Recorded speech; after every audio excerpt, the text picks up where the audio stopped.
I have kids, right? I have two boys, 10 and 14. Yeah. And, discipline, hard work, these are not values that our modern culture really espouses. It's not something that they're learning in school. It's not something that they're being taught on any of the fields. It's kind of like, hey, if you don't want to do it, that's okay. If you want to take it easy, that's okay. If you don't want to push yourself, that's okay. Whereas nothing was okay when it came to Mike Pettine and Mike Carey. Good was never good enough. No. Good is not good enough with him, that's for sure. He's demanding.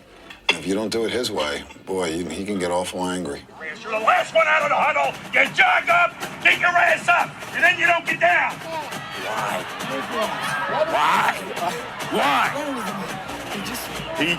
You're not ready to play. Thank you to everybody who has subscribed recently. Don't think that we don't notice. We love the views, we love the comments, we love all of the new subscribers, and we love seeing that this show is growing. If you like this show, the best thing you can do to support it is hit that subscribe button. And if you want to take it one step further, please share any and all episodes. Thank you. Let's get on to the show.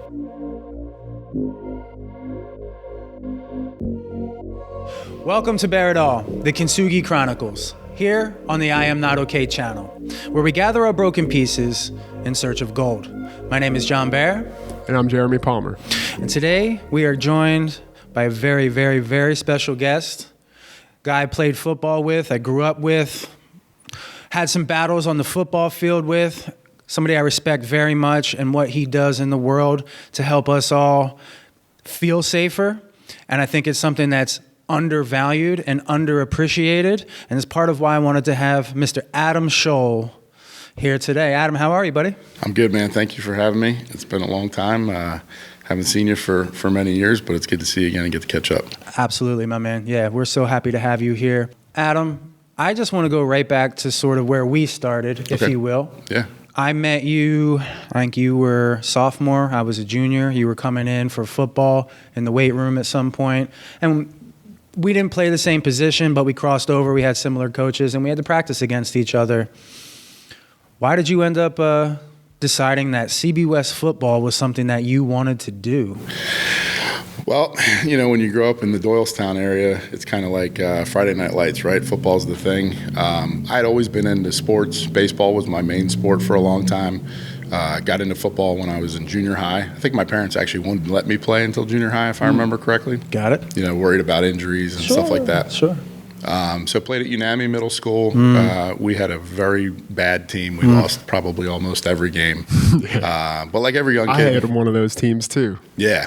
But like every young kid when you're growing up around here, at that time, football was a huge part of life. Yeah. And you looked up to the CB West football guys. You saw them playing on Friday nights with 15,000 people at their games and, winning state championships and getting all the kind of attention. So I wanted to be a part of that. And then I got there, and ironically, I got there in 10th grade, and it was intense, man. As you remember, I do. It was so intense, I actually quit. I remember. And I was like, I don't think this is for me. It's too much. You had to give up your whole life. You couldn't really, do really other sports were challenging. Having a personal life, hanging out with your friends, doing all the stuff you want to do as a high school kid. Right. Excuse me, it was very difficult. It was. And I, went through camp and was like, I don't think this is for me. And fortunately for me, Coach Carey and Coach Schmidt came to my house and actually talked to my parents and were like, "This kid's not allowed to quit." And I still can't believe it to this day. Wait, I thought I just quit here. Yeah, I'm out. Allowed. And they're like, "Nope, you're not out." What do you mean I'm not allowed to quit? Yeah, and I'll tell you the truth, at the time I was like, this is kind of ridiculous, but in hindsight, I can't imagine what my life would have been like if they hadn't have done that. If they hadn't have brought me back. That's huge.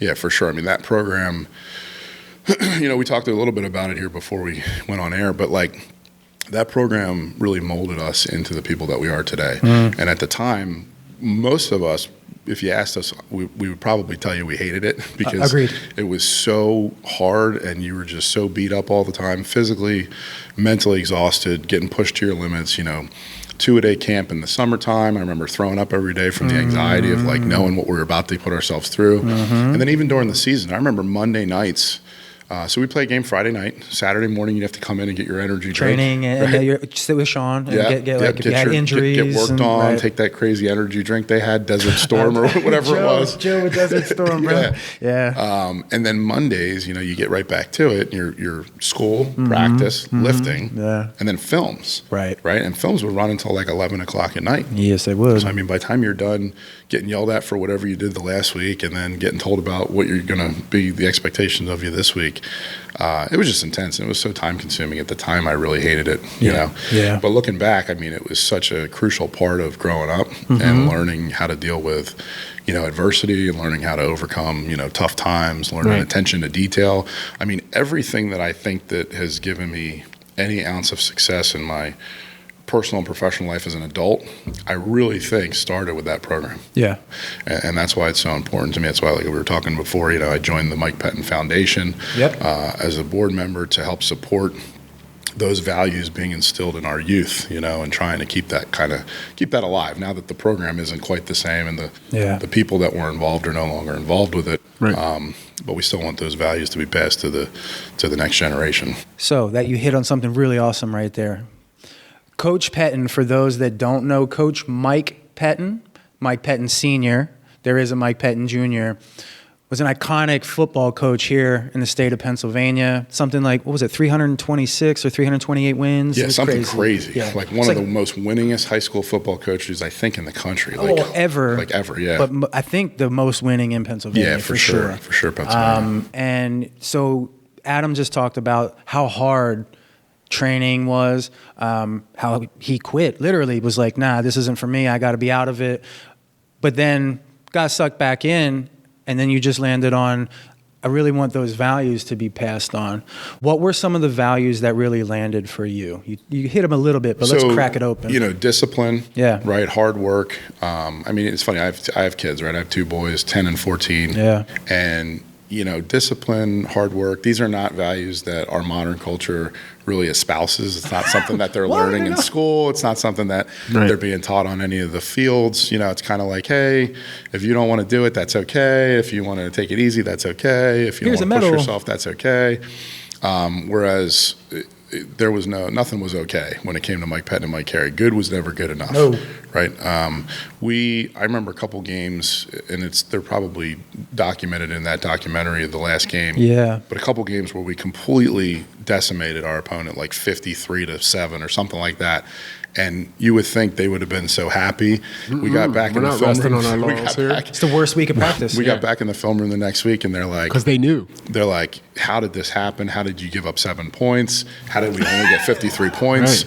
Right. What was the breakdown here? I remember just getting berated. Like you would have thought we lost, right? It was good was never good enough, and so discipline, hard work. They knew how to ask the right questions, though. That's the kind of stuff that keeps you moving and guessing. You're like, well, if we're not good enough here, then what's going to take to be good enough? All right, we're going to try harder, and it'll be even better. That way we don't have to get that. But if it keeps going, like, that's where the discipline piece comes in later on down the line. It's just like the discipline for us was like never good enough. It didn't matter what was going on. You were getting your lifts in, right? Monday, Wednesday, Friday, you're getting your lifts in. I remember I missed a lift because my dog died.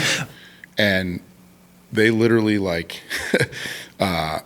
essentially made fun of me, right? To the point where, and then they were like, you got to come in on Saturday to make up that lift. That was the bottom line. You weren't missing anything, right? John tells a similar story where he was like, his brother won a radio contest to go and be somewhere. Yeah. And he took the day off of school. Took him to his thing where he was doing his thing and got home and was like, bring, like, yo, Bear, where are you? And like, I took my brother to this thing. He's like, all right, well, we're practicing at 4. You'll be here, right? Mm-hmm. There was no excuse that you could miss a practice or a lift. None. Right? And if you had some crazy exigent circumstances and you had to miss a lift, you were still going to make that up. Whereas, and I try to instill that in my kids now. Like, my kids will sign up for a sport, And then one day something happens, and I really don't feel like going today. I'm like, look, you made the commitment. You're going to the practice. You're gonna honor that commitment. See this thing and through. You're gonna finish that season. And then if at the end of the season you decide you don't want to play that sport anymore, that's fine. Next year you can play a different sport or do something else. Yep. But yeah, those were the big ones. And then to me, the biggest one was attention to detail, right? Attention to detail. Yes, I sir. mean, you remember as a lineman lining up Splits, and bro. splits, and they're like, your split's going to be 3.5 inches, right? And obviously you don't have a ruler out on the football field. As a kid, it's so a you little line up hard, at what right? you think is 3.5 inches, and Mike Carey would come around and be like, sucker, that's 6 inches, right? And you're like, I don't know, like I thought it was 3.5, but that attention to detail carried over into everything that we did. Yeah. I tell everybody that we were not the best athletes. We had a very good group of athletes. We were strong, we were fit, we were well coached, but the athleticism of the team is not why we won championships. Not at all. We won championships because of the coaching, because of the program, and because of the attention to detail that they put into every single thing that they did.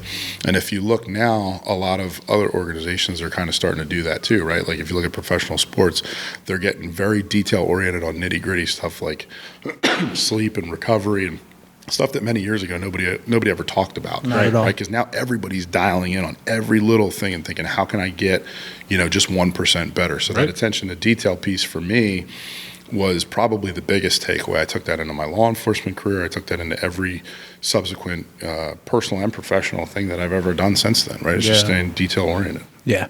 That attention to detail. Like I remember one time as a whole team, I'm sure you remember moments like this, but we were running lineman drills. Coach Pettine had like 7-on-7 going, and he told somebody to run a 15-yard in. They ran 14 and a half. All right, beep, beep, everybody, bellies. Yep. Like the whole team had to stop. And we weren't even part of that session. Didn't matter. Yeah. It was like, yo, you need to know, like I said, 15 fucking yards, not 14 and a half, not 15 and a half.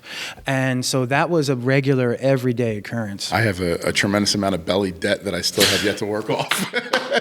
I think I owe Mike Carey like over 3,500 yards in bellies, because I mean he was my senior year. So Mike Pettine coached up until the end of my junior year. Yep. That was the last year that we won the state championship. And then the next year, Yes. Coach Carey took over. Mike Carey took over. He was his assistant. Yep. And together those two were an incredible, unstoppable team. And then we had just Mike Carey by himself. So now the training wheels were off, and it was like whatever Mike Carey wanted to do was going to happen. So that was an interesting year. We won all of our games except for the last one, the state championship game in overtime. So it's the only loss we ever had.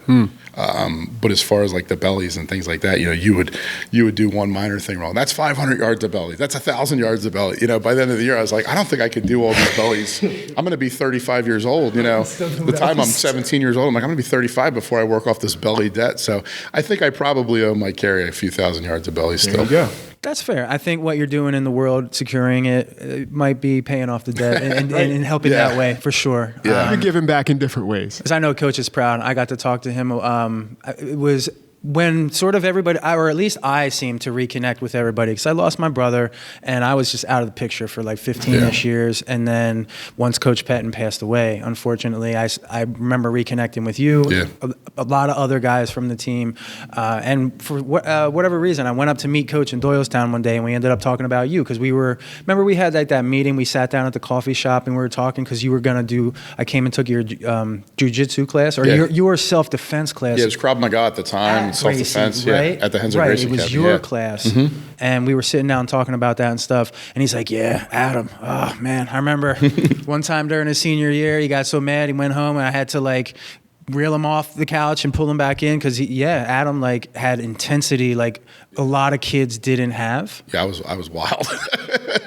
I was wild. I mean, even to this day, Mike Carey and I have a great relationship now, especially being on the board together. And we talk a lot, but like, he'll remind me of who I was, like he's almost still treats you like that 17-year-old kid sometimes, where it's like, we don't want you to freak out or flip out. I'm like, well, I'm 42 years old now, so I've learned a little. I think I'm good. But in his defense, I mean, when I played at West, I was a complete lunatic.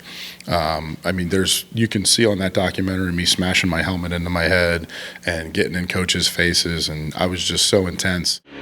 This just goes hand in hand with the way this team is going this year. It's unlike any team I've been around in 25 years. Stop walking away from me when I'm talking to you. Get over here. What? Where were you? Where were you? Somebody tripped me up. He told me to go get water. And I told you that I got 7 reps all week.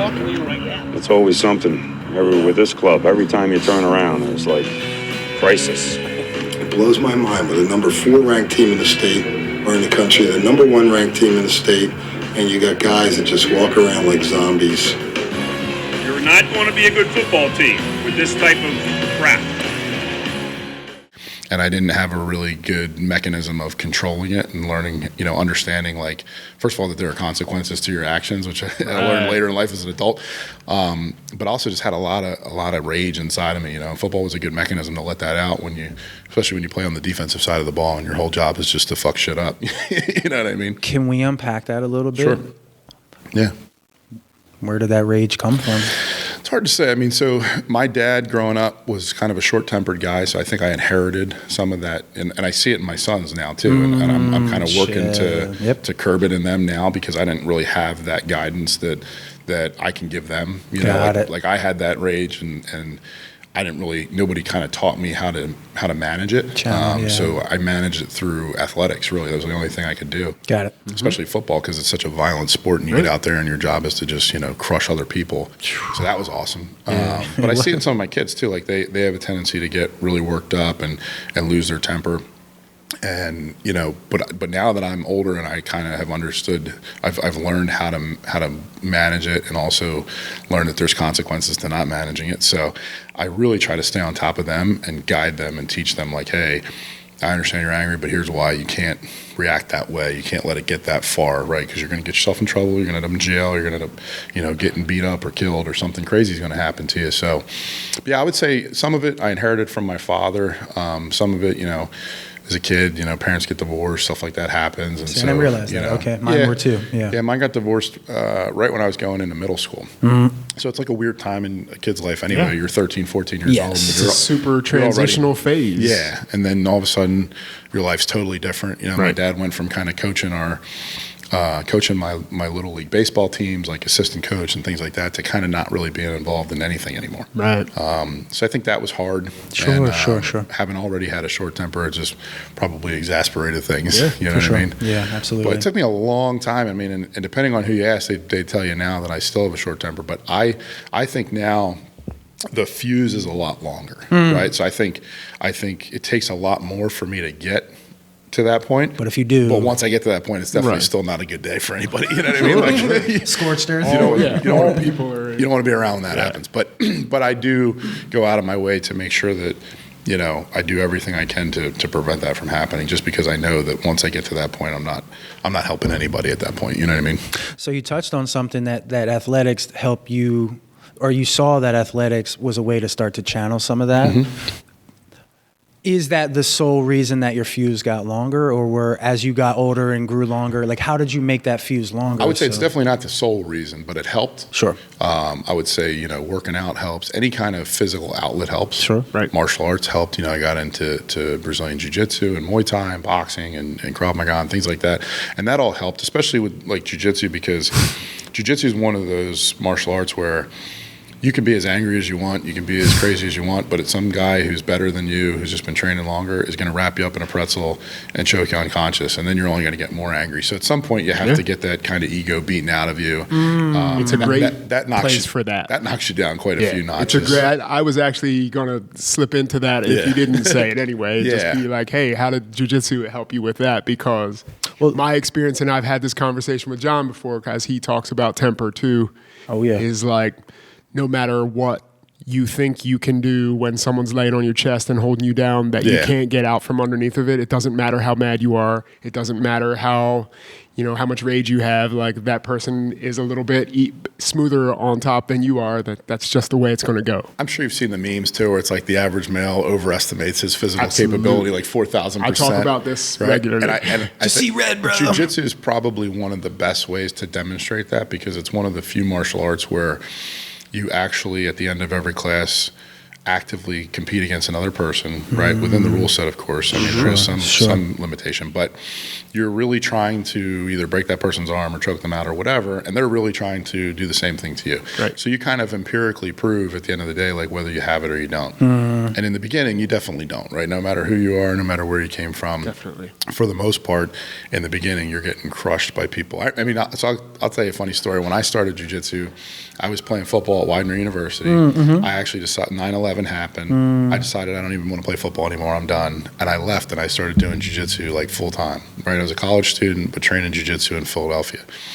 And I was training at a place called Maxercise. So at the time, it was the only jiu-jitsu school in Philly. Oh, yeah. Steve Maxwell, big strength and conditioning guy, right? Steve Kettlebell Maxwell. guy. We all Trained know with Steve, him once. Yep, Not great. jiu-jitsu, other stuff though. Yeah. Great guy, great facility. Matter of fact, all the schools that are now in that area, 90% of them originated from that gym. They so lead like, back to his lineage. yeah, Absolutely. so Steve, Ricky and Phil McLaurice, Jared Weiner, Brad Court, Tim All those Carpenter, guys. all those guys were just regular dudes on the mat or teaching there at that time, and now they're all kind of the guys who have their schools. Yep. So I started there.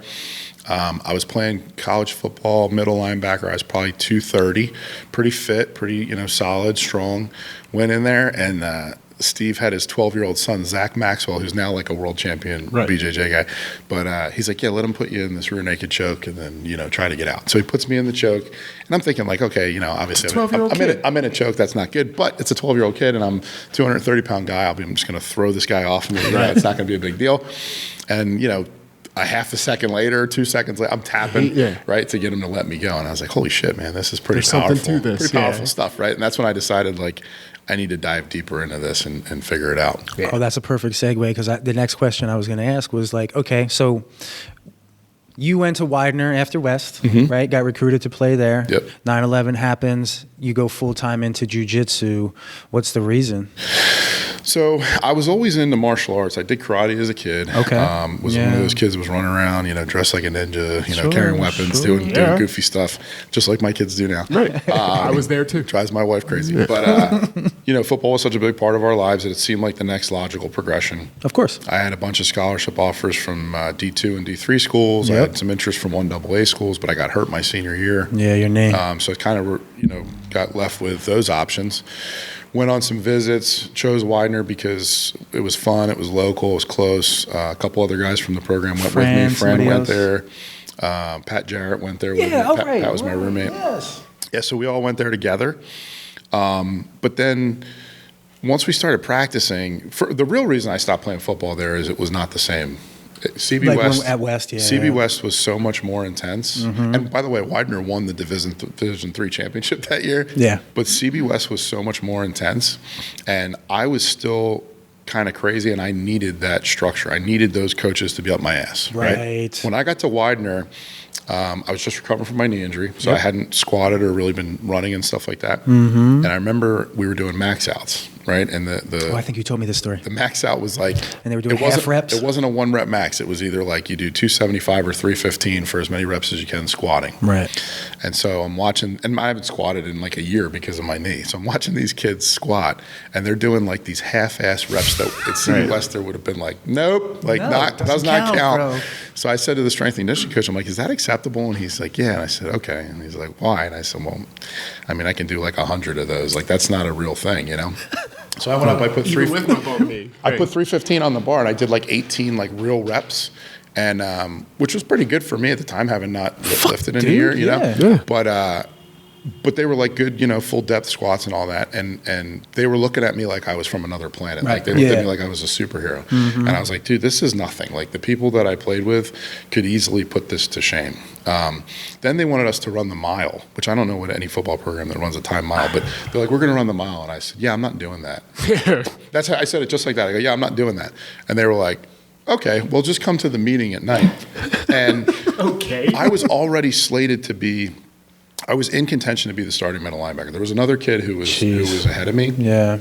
But I was doing pretty good against him in practice, and I actually got in a fist fight with him in a thing and beat him up outside of the thing. So by the time that was all said and done, like I was pretty much going to be starting my freshman year. Right. Yeah. And so they were treating me like really well because they just wanted me to play, Yeah.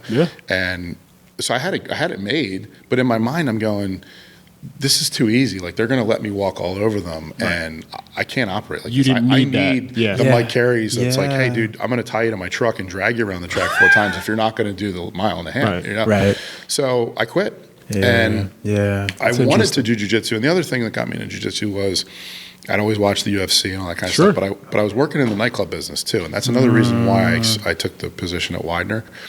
I was working in Philly at a nightclub called Egypt Nightclub. It was a big nightclub. Oh, yeah. And I wanted to keep that job. And my boss was a blue belt in jiu-jitsu, which at the time, a blue belt's like the first belt. So it's like white, blue, purple, brown, black.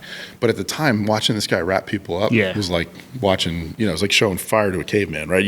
Nobody knew what he was doing. You're like, holy shit. Wow. So they motivated me to get started. Got it. And when you work in the nightclub business and you deal with a lot of interpersonal violence on a routine basis, you want to train and you want to get yourself capable. Sure. And not only do you want to train, but you want to train something that's going to work, but also not going to land you in jail. Right.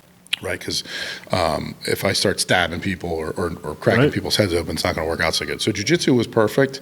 Got into jiu-jitsu. That led me into some other stuff, eventually kickboxing, boxing, and then Krav Maga later for the practical aspect of dealing with, multiple assailants Weapons. or armed Yeah, assailants, yeah, stuff like yeah. that. Yep. But yeah, that was why I got into it at the time. Was I kind of was like, all right, I'm done with football. You guys aren't going to push me hard enough. Got it. This isn't going to work out for me. Pat Jarrett was my roommate. He went into a diabetic coma during training, and that kind of screwed me up too because he and I were playing together, and then all of a sudden he was basically told you can never play football again. Right? He had to get Wow. an insulin pump Oh, and all that kind of Jesus. stuff. Yeah. So I was like, man, my friend's out. Right. I don't really want to be here. They're not pushing me, and I left. And the funny thing about that was, the head coach that year, after winning, left and went and ended up being a coach at Westchester University. Sure, yeah. I forget his name, but the defensive coordinator was a guy named Dave Wood.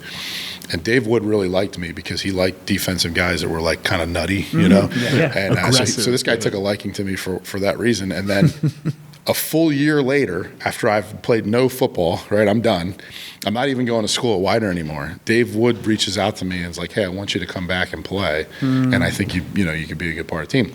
So I was like, man, I don't know. Maybe I should. I kind of missed my friends. I missed the school. I thought maybe I made the wrong decision. Always figured I was going to go to college, and here I am dropping out of college and, doing jiu-jitsu and working in nightclubs, and, is this going to be my life? Yeah, yeah. So I was like, all right, you know what? I'll take a meeting. So we set up a meeting, and I was coming back to Widener to talk about going back to school. And Dave Wood didn't show up for that meeting because he double booked himself, and he was at scouting out a banquet hall or something. Oh, shit. So his assistant was there, and she's like, oh, he double booked himself. And I was like, well, fuck him. And then I left, and that was it. I went back to being a lunatic, and I was so mad and so offended that, like, you asked me to come here. I come here, you're not even fucking there. Yeah. Right. So I was like, forget it. I'm done. And then that was it. That was the end of my football career. I never looked back on it. Obviously, there's times where I kind of wish I would have stuck it out because, Fran and those guys, they ended up playing. They ended up winning championships.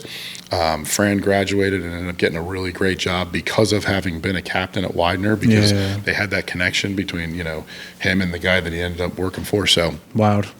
interesting, what would have been different. But to be honest with you, as I get older, now I'm starting to really believe that everything does happen for a reason, right? I never believed that when I was young. I would have never. If you would have told me that 20 years ago, I'd have told you to get fucked because I don't think that way. I never thought that way. But I've had so many things happen to me that were bad, really bad at the time, and then later I end up in a better place. Right. And I'm like, wow, maybe that's just the way it was supposed to be. So Can for you me say at that the a little time, bit louder for everybody who's watching on this? yeah, right. I mean, it's true. It's the truth. I've had so many times where I was really down and out, and I just thought, this is the end. I'm never going to recover from this. Yeah. I'm never going to get back up.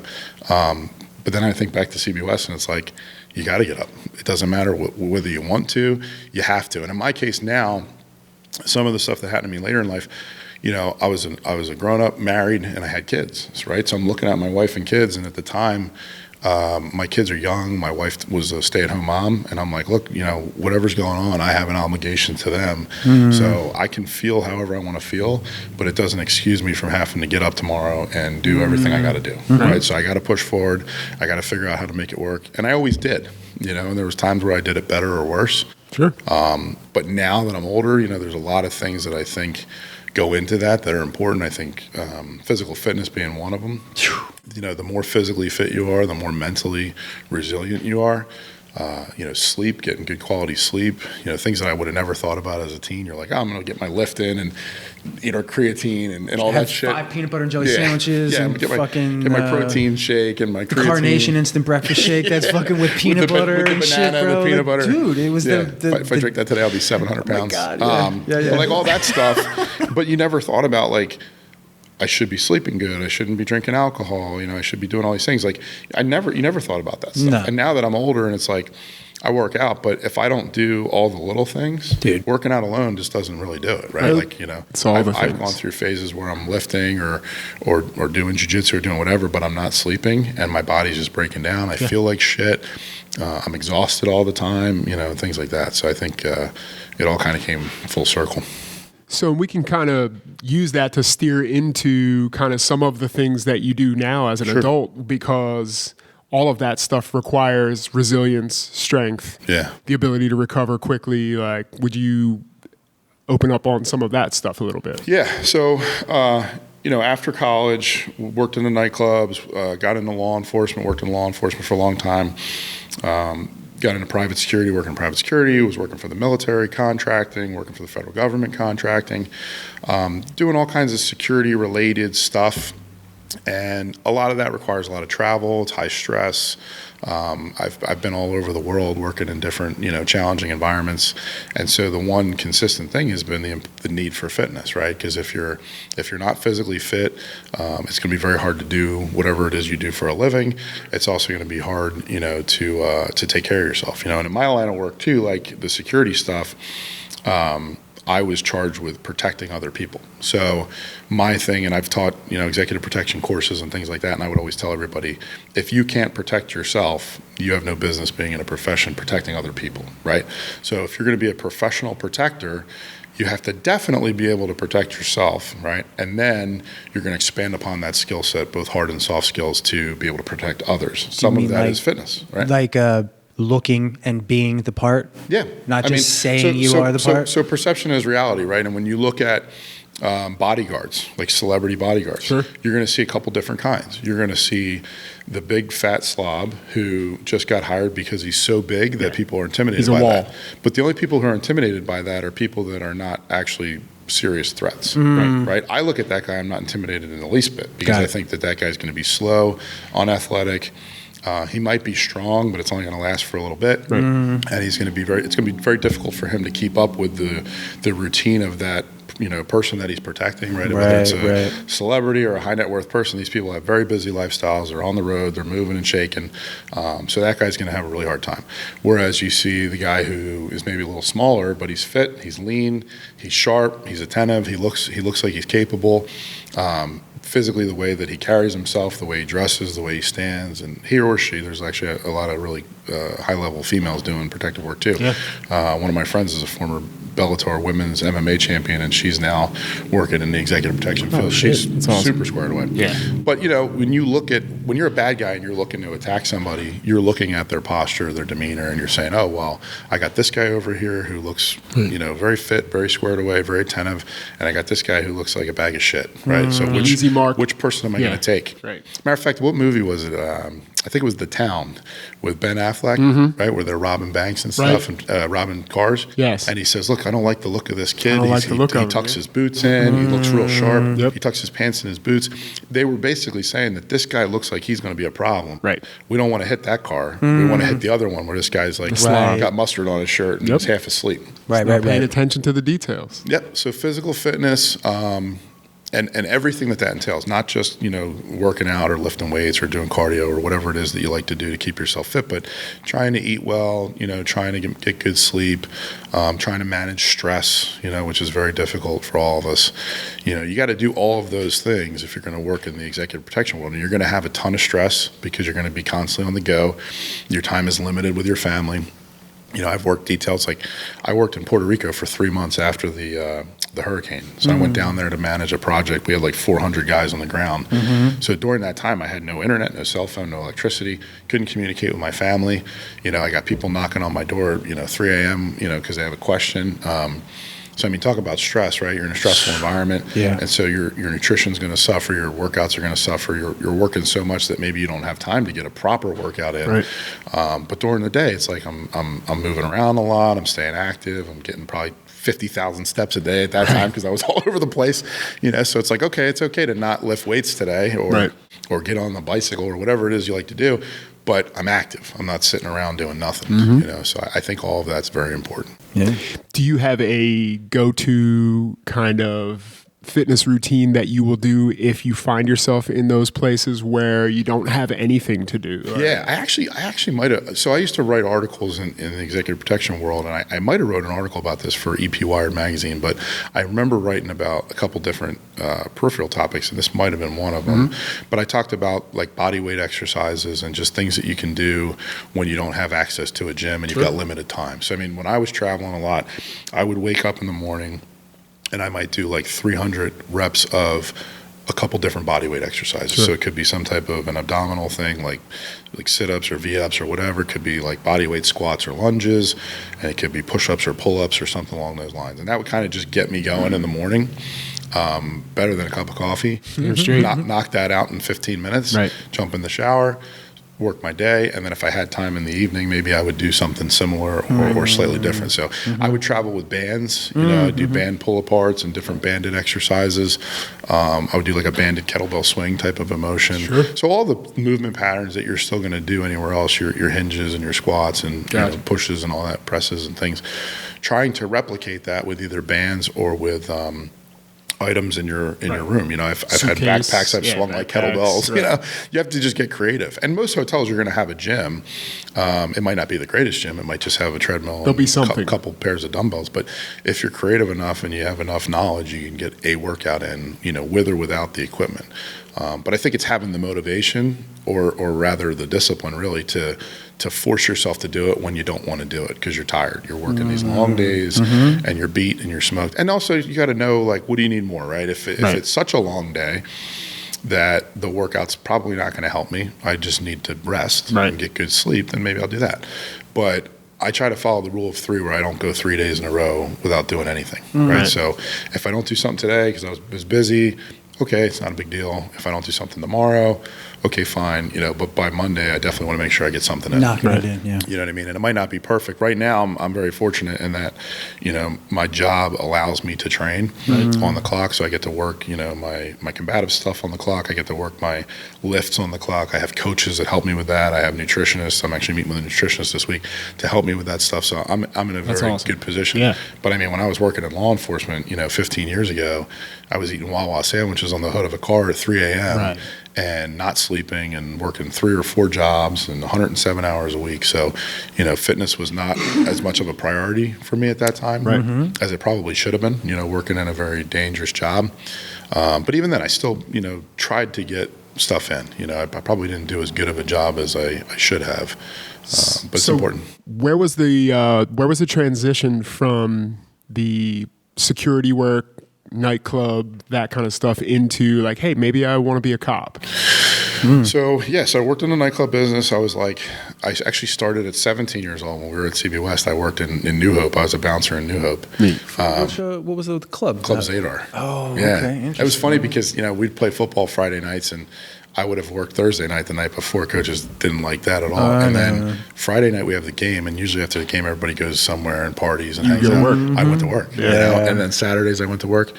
And then when one of my bosses left and went to Egypt nightclub where he had worked at previously, took me with him, so I started working there. I actually used to work for the same group that owned the Egypt shampoo. Like I worked at shampoo for a long time too. Oh, did you? For Chuck Brown? Yeah. Okay. Yeah. So I used to come over on Sundays and bring a team in to help him out with the events on Sundays. And then whenever they do like a tent party or whatever, I'd bring guys over from Egypt. I worked there when they opened that tent in the outside and did all that kind of stuff too. Oh, cool. So, we probably crossed paths at one point. So did that, and I worked in the nightclub business for literally like 20 years, right? But it was sometimes it was primary, sometimes it was secondary, supplemental. But when I was in my early 20s, I want to say 24, 25, something like that, I met some guys that worked for an agency in Philadelphia known as the Warrant Unit, and it was an agency that was under the court system. Right. And it was a pretty cool job. These guys were all black BDUs. They drove unmarked cars, and their whole job was to go after fugitives, right? It wasn't like cops where you start as a cop and you drive around and write tickets and pull people over and do all the things cops have to do before you can get into some kind of special, SWAT type unit. So I met these guys. They took me under their wing and took me shooting with them, and then I came in and taught defensive tactics for them at their unit. And they're like, "Oh, we can't pay you." And I said, "Okay, well, just give me an interview. I want to work here." Right. And so they ended up hiring me. Worked there for 9 years.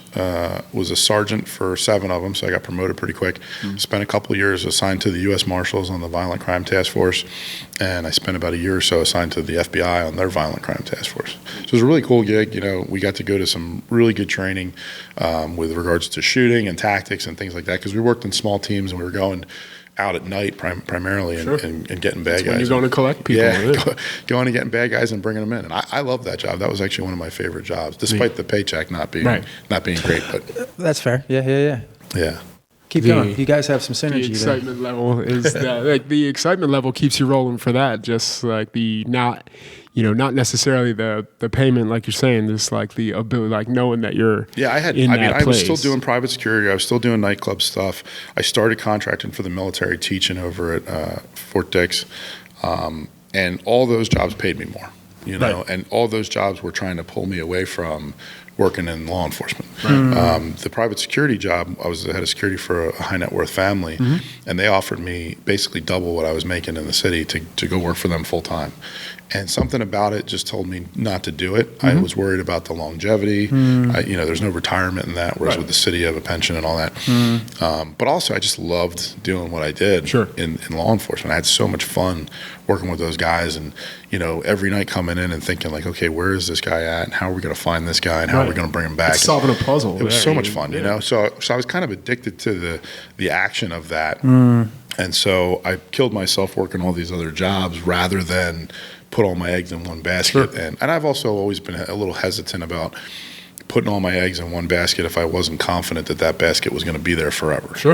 And that's the one thing with the private sector is anybody that's worked in executive protection can tell you it's feast or famine, right? So you can be one of those guys that just answers the phone on the weekends and you get a call because they need a local guy in Pennsylvania who has the proper credentials to be armed and support a detail that's passing through. You can get a job that's like semi full-time, but it's local, so it's not great money. Or you can work for, Facebook or Google or one of these big companies where you're getting paid well, but you're gone all the time and your life is not your own, right? And so that's why that whole world is very difficult to make a living in, and unless you're, the type of person that just doesn't have a family and is cool with being gone all the time. And it's why I eventually transitioned out of that world, because it just didn't make sense to keep burning the candle at both ends and be gone all the time. Did kids play into that one as well, like having some kids? I mean, I had kids when I was at the warrant unit, so I'd already been at the warrant unit for a couple of years, met my wife, we had my first son, and then we had my second son, and then it was getting harder and harder, right? Because I have 2 more mouths to feed, plus my wife, who was a stay-at-home mom at the time, and I'm doing it on this terrible salary. So and now I'm working all these extra jobs. People relying on you then too, like some danger, a level of danger in there as well. Like all that stuff. I mean, and honestly, the warrant unit kind of came to an end, so that really wasn't up to me. They got absorbed by the Philadelphia Sheriff's Office, and I ended up leaving and going to work for the military at the time. And I took a full-time position as a fieldcraft instructor, teaching combatives and firearms and driving and all kinds of crazy stuff there. So that paid a little bit better, but not enough that I could do just that. So I still had to work these multiple jobs. And then that contract came to an end, and that was probably right about the time we reconnected, because I was starting my business. And I was thinking about just teaching, combatives or Krav Maga or Jiu-Jitsu. And then I thought about it, and I was like, I've managed schools for people, and I see how hard it is to make a living in that space. You get into teaching martial arts, whatever your martial art is, it doesn't matter. But you get into teaching martial arts because you're passionate about it and you want to help other people. And then you want to try to okay, well, how can I make a living out of this? But then what ends up happening is you spend all your time trying to pay the bills, right? And so the teaching falls to the wayside, the training falls to the wayside. And so I was very fortunate in that I was shopping around for spaces to potentially, host my business. And I talked to my jiu-jitsu instructor, Rich Latta, who owns Senzo Gracie PA. And I said, hey, I'm thinking about teaching jiu-jitsu and Krav Maga. Like, first of all, would that be okay with you? Right. I don't want to step on his toes. Yeah, sure. And then how far away would I have to be from your location so that it's not a conflict of interest? And so we went through the whole thing, and then, we had like an hour conversation. And at the end of it, he actually said to me, he's like, why don't you just teach Krav Maga here at the jiu-jitsu school? And he gave me a really great deal. He let me have free rent for a year to get myself established. Right. Yeah. And so I said, well, it's already built out. They already have all the equipment. I don't have to put anything out of pocket. I might as well do that. And I did that. And it's crazy how life happens, right? I did that thinking like, okay, this is what I'm going to do now. Right. I knew it wasn't really what I wanted to do, but I just thought I didn't have any other options. And that's when the private sector stuff started really coming in strong. Right. I answered an ad on Facebook to go to Florida to help out with a hurricane. It was Hurricane Irma, which was immediately followed by Hurricane Maria in Puerto Rico. Yep. I answered an ad to go work for a company just doing armed security. It was nothing special. Yeah. And got down there, and within 24 hours, they're like looking at backgrounds, and they had to make a couple supervisors, and they made me a supervisor. Whoa. So I'm like, okay, now I'm a supervisor. I still don't know what that means because I don't even know what we're doing down here, right? Because we were there before the storm. We actually flew in before the hurricane. Right. So now you're a supervisor. And then the hurricane crushed us. Right. And so now we're like, okay, now we're in charge of this project. And the whole project fell apart. And like nobody knew what was going on. Nobody could get a hold of anybody. And we had like 150 guys coming in from all over the country to support this project. And I'm like, what the fuck are we doing? So finally, and kind of going back to CB West football, right? You learn a lot of things about leadership and about discipline and attention to detail. I was like, hey, who the fuck is in charge of this thing, right? And like no one was in charge. And they're like, you want to be? They're like, well, you're a supervisor. And I'm like, fair point. I'm like, I'm taking charge. So I called the company. I was like, hey, what are we doing? Right. And I just had them start breaking down for me what needs to get done. Right. And I'm like, okay, roger that. We're on it. And I would just start delegating tasks. And next thing you know, we rocked the whole project and it went really well. So then they were like, okay, well, we want you to go to Puerto Rico and do the same thing you just did, but with 400 people and 52 locations and all this. So I said, okay, a couple conditions. Number one, I wanted more money because I came down there just to stand in front of Walmart and be an armed security guard.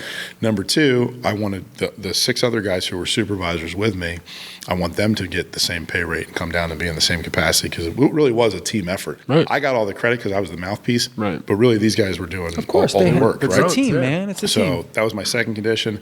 And my third condition is I wanted to go back home for 2 days because I needed to see my family. I was only intended on being gone for 2 weeks. I was already gone for 3 weeks. And then I ended up being gone for another subsequent 2 or 3 months, whatever it was. Right. So came home, refit, get all my gear swapped out, figure out what I'm going to need for Puerto Rico, and then we flew down to Puerto Rico and we did that, and that was wild because we landed in pitch black. There was no electricity, there was no internet, there was no nothing, right? So I was using satellite phones, and I had to pick locks and go up on the roof and use satellite phone in the middle of the night to call back to New York. I mean, it was wild. That's it was crazy. Yeah. But it was like I thought I was going to teach martial arts. Yeah. Right.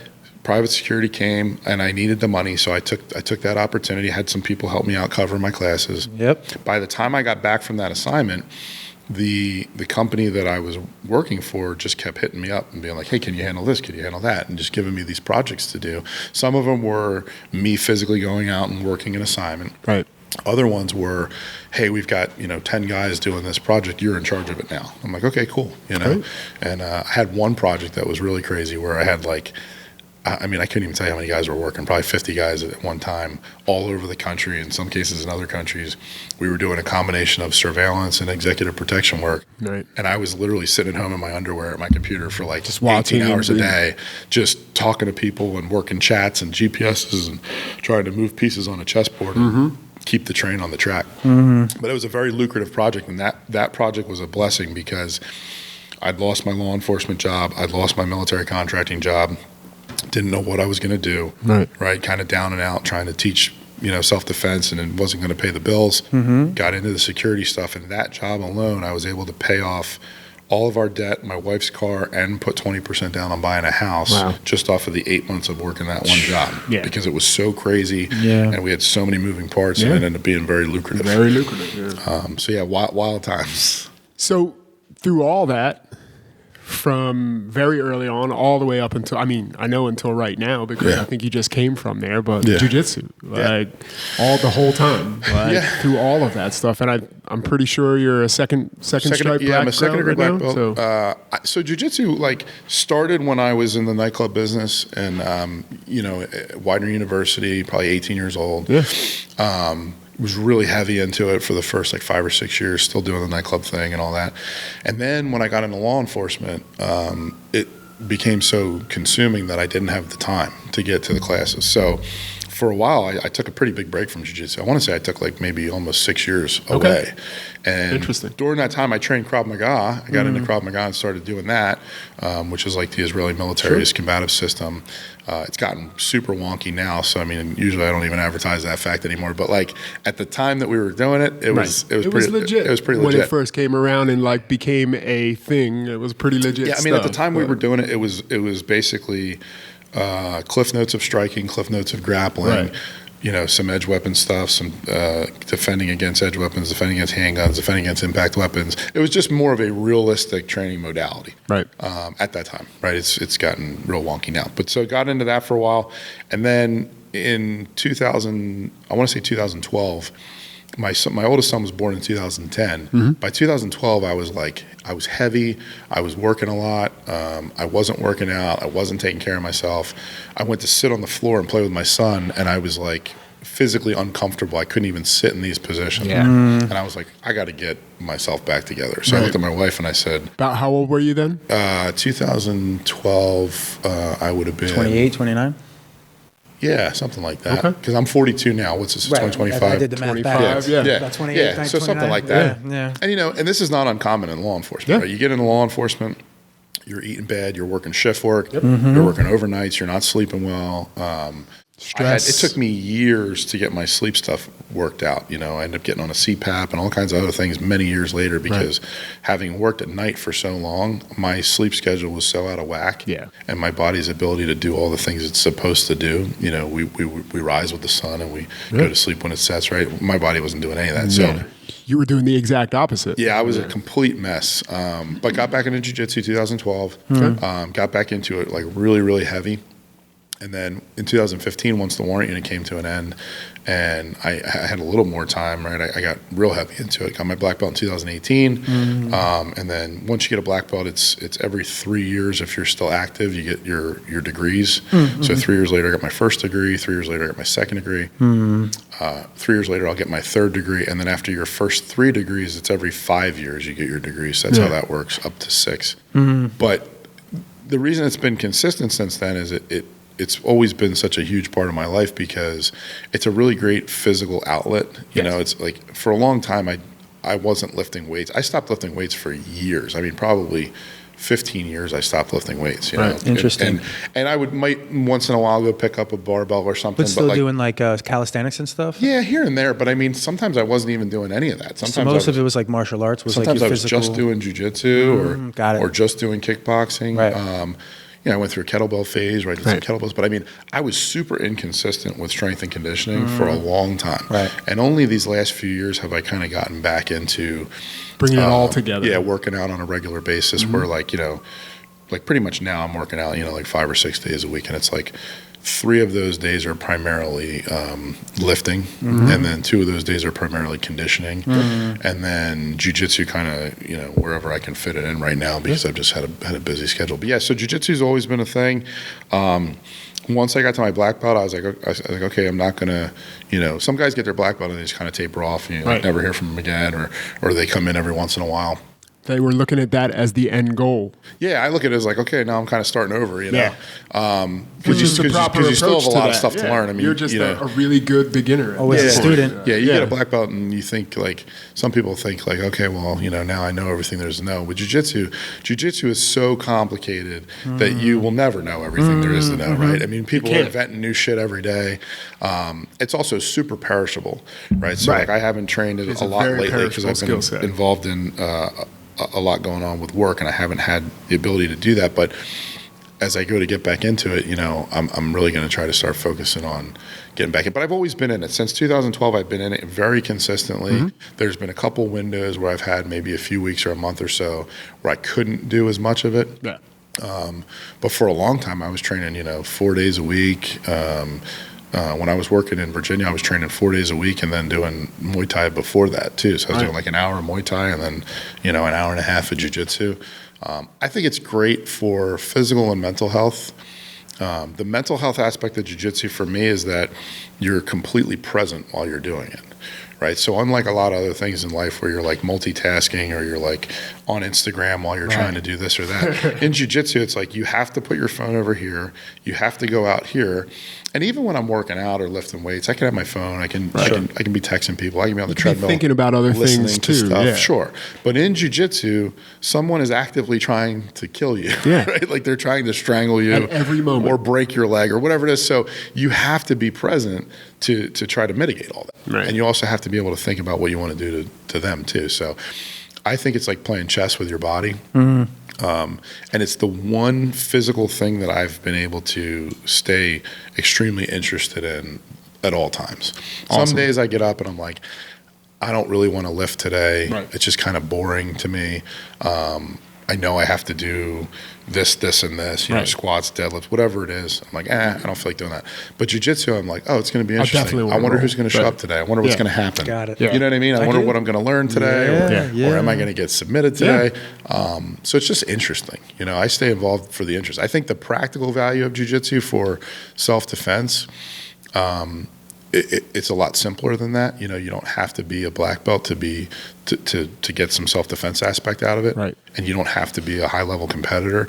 You just have to understand that, like, there are bad positions that you could find yourself in. You need to know how to get out of them. Yes. You need to know how to prevent getting into them. Right. You need to, a lot of people that focus on like stand-up martial arts only are like, well, I just won't go to the ground. And you're like, that's fine until you meet a wrestler or a jiu-jitsu guy. Until you're taken to the ground. You're 100% going to the ground. Or you are walking backwards and you trip on something. You're like, oh shit, what happened? I'm on the ground now. I take the Krav Maga approach of like, you want to know as much of these different martial arts that could be relevant to your life, right? So for me, working in the nightclub business, working in protective operations and security and EP, I want to know enough grappling that if somebody puts me on the ground, I can get out of it and get back up, or I can prevent myself from being taken on the ground.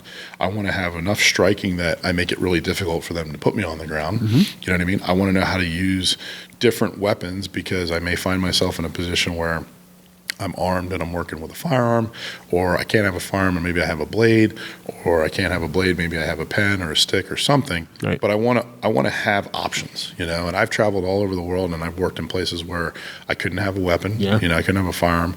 I may or may not be able to have a blade, but I could have like a flashlight that I could use as an impact weapon or a pen that I could use as an edge weapon.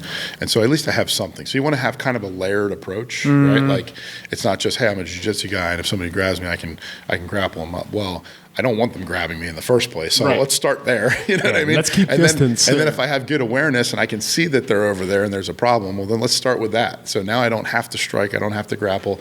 I don't have to stab anybody. I can just go, that looks shady. I'm not fucking going that way. Right. Let's go this way. Yeah. You know what I mean? So there's a lot that goes into it. But yeah, jiu-jitsu has always been a constant for me. This podcast is sponsored by Bare Knuckle Strength. If you're ready and willing to start getting rid of and or release your pain, one of the best ways that we have found to start doing that is self-myofascial release. We have created a program here at Bare Knuckle Strength. You can get that right now for free by going to www.bareknucklestrength.com/release. www.bareknucklestrength.com/RELEASE. Release. We look forward to seeing you on the inside. Be well. So you hit on something for me. You said you weren't into weightlifting and stuff for a while. Yeah. You were doing like martial arts training, but now over the last 4 to 5 years, you've been more consistent with your fitness. Mm-hmm. have you noticed a difference with being more consistent with your fitness? Is your jiu-jitsu getting better, or are you able to access things that maybe you couldn't because your fitness was lower? Like what is being consistent in fitness giving you now? So from a jiu-jitsu perspective, the big thing for me, I've always been relatively strong compared to other jiu-jitsu practitioners. Yeah. So that's not going to make or break me.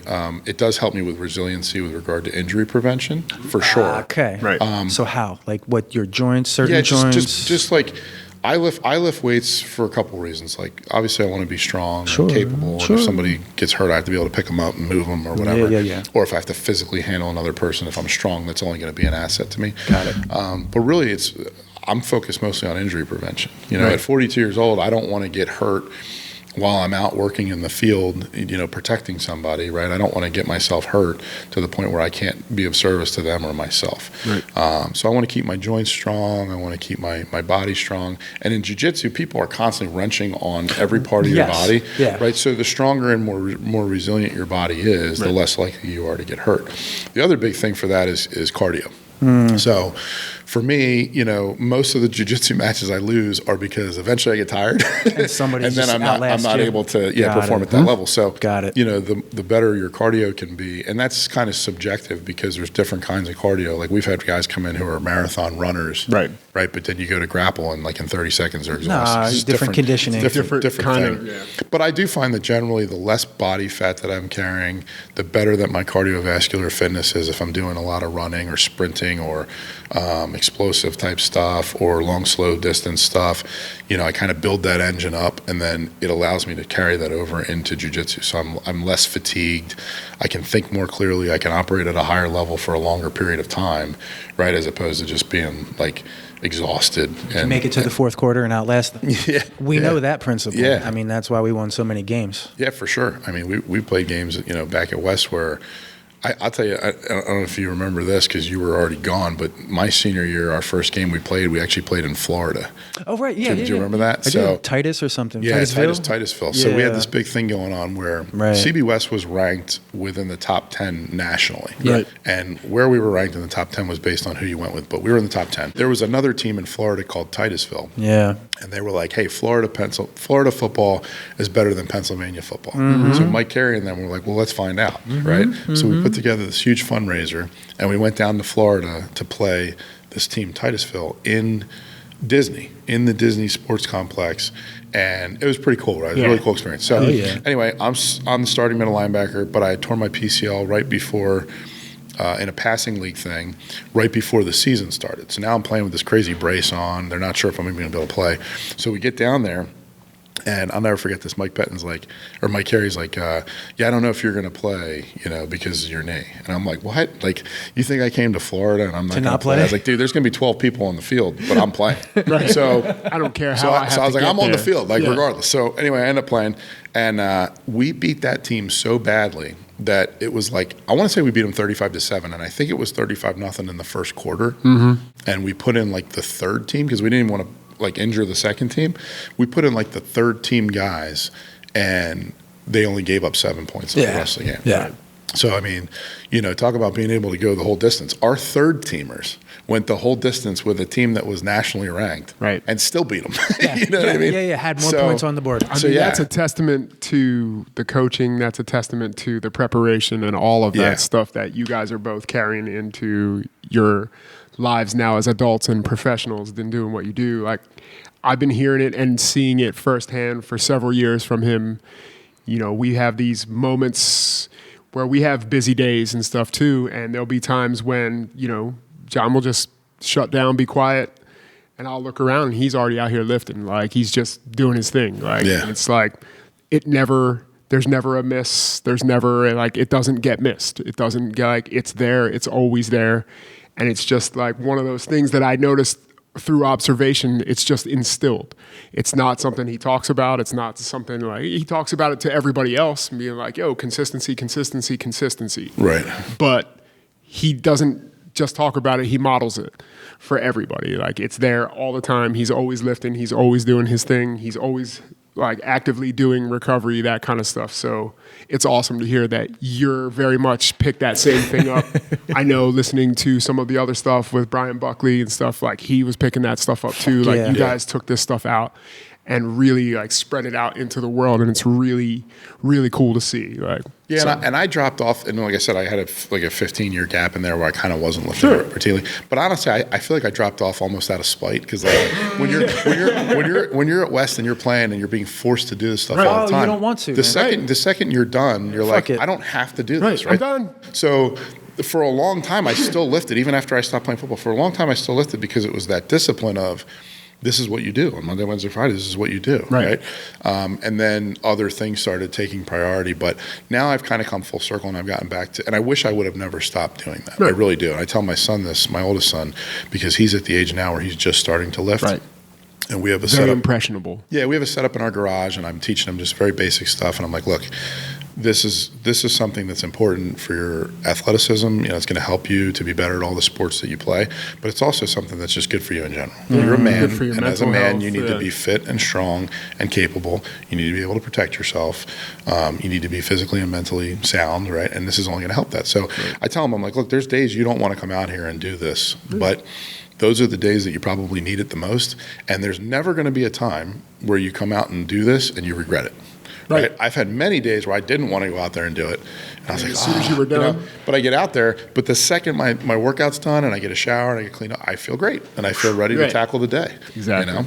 Look at the color of the place that we're sitting in, Adam. Yeah, I know. Do you see how, like, it literally is in my DNA, like where I came from and what I do? And the truth is, and I won't get too into it, but this place exists because at my worst moment, it's what I fell back on. Yeah. When I lost, so after high school, I did fall off. I was like that guy. I was like, fuck, I don't have to do this anymore. After college, I should say, because I went to college for a year, and then I fell out of that, and I just fell off the map for 4 or 5 years.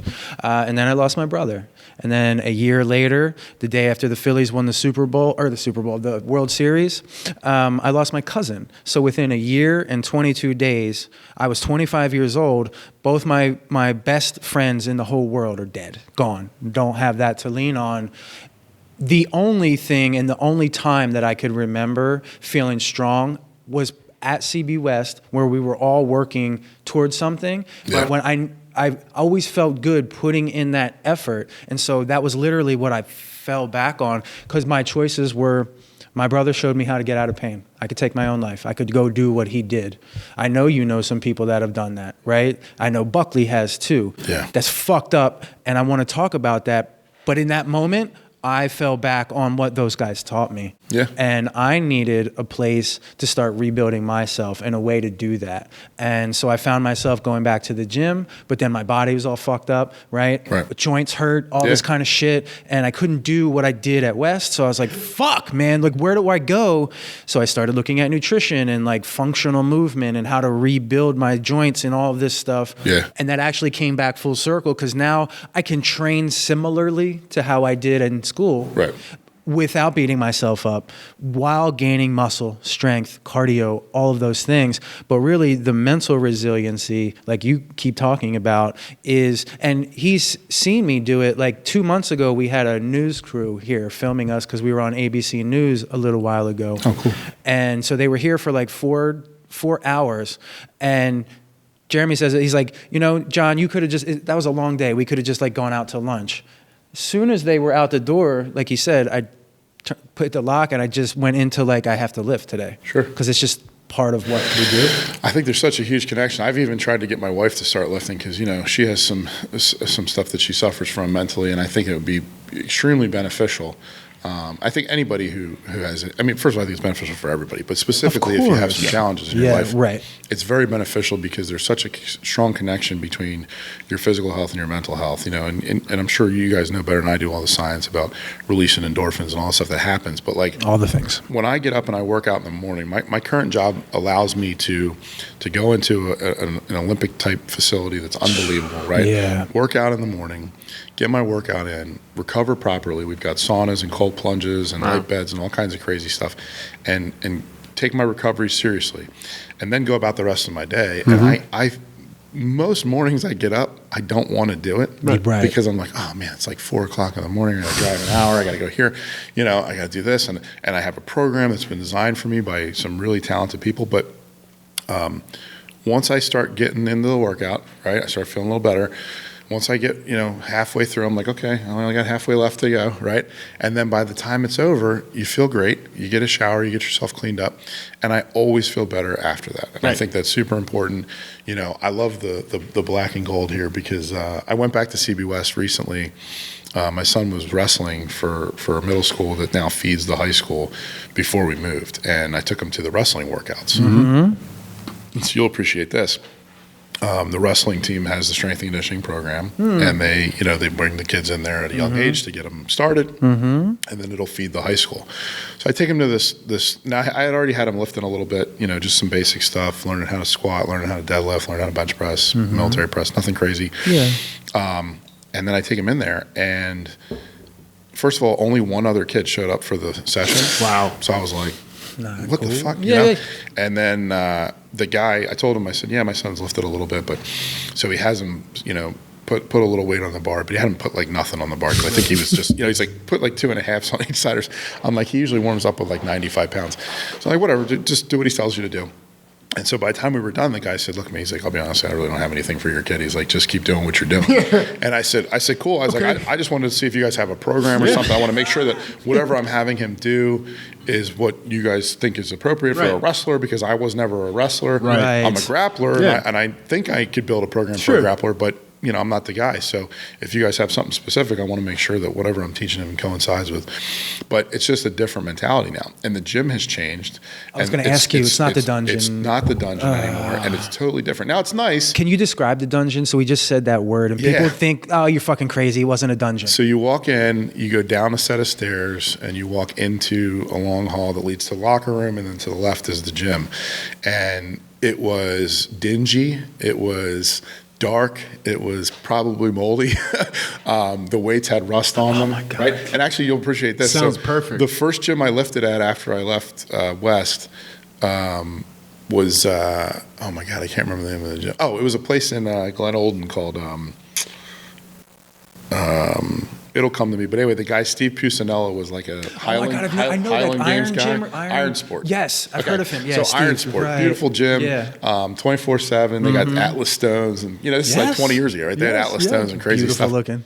But it was super nice, and I'm like, I don't know if I can work out here. like it's too, you know what I mean? Like it's too clean. And now I know a lot of guys go to gyms and they're like, women have their cameras set up and they're doing their ass workouts, and I'm like, I could never work out in that environment. Right. Like, there's no way. I need like a place that feels like CB West, ideally. Now I have a great gym at my facility now. Sure. But it's because it's only people that work with me, and it's a private situation. Yeah.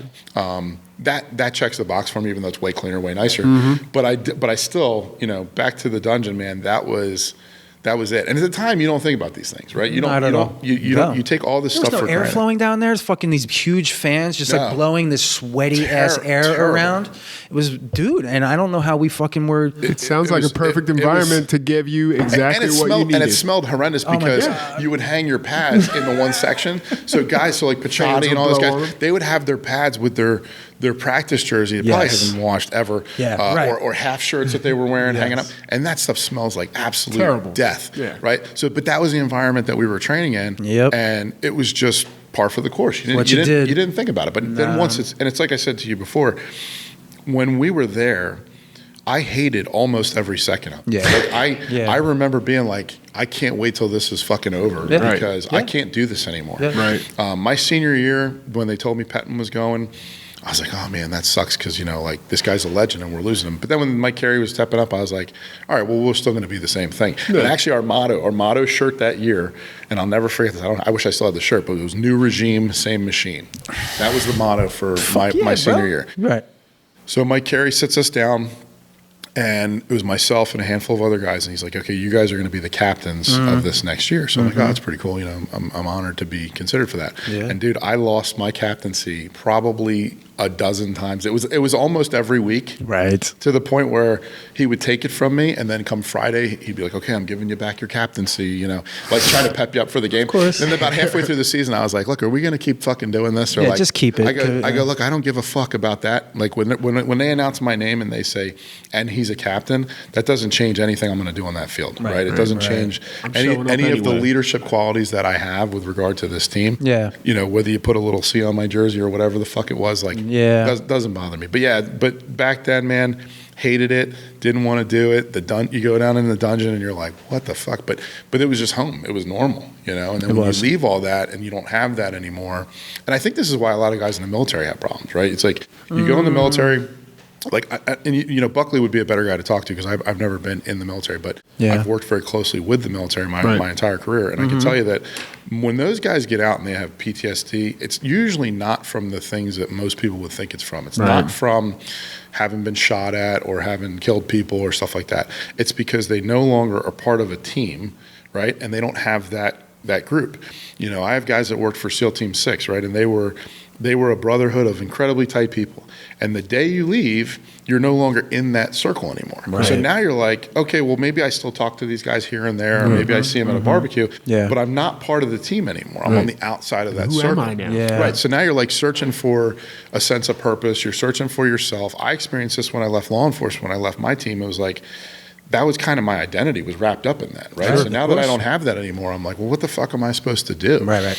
But having that, something to fall back on, like fitness and like taking care of yourself and making sure that you're doing all the things that you can do to keep yourself mentally and physically sound, I think is crucial because it'll help you navigate those times, better. A lot of guys, when they leave the military, they get real heavy into drinking, they stop working out, stop taking care of themselves, and there's got to be a correlation between all of that and some of the things that unfortunately end up happening. Right. 1,000%. I mean, that's really what like this facility, I see it here as, is like our sort of little CB West team in that, like, sure, maybe I'm like setting the tone and I'm like the captain or the leader here, but the only reason he's here is because I modeled it.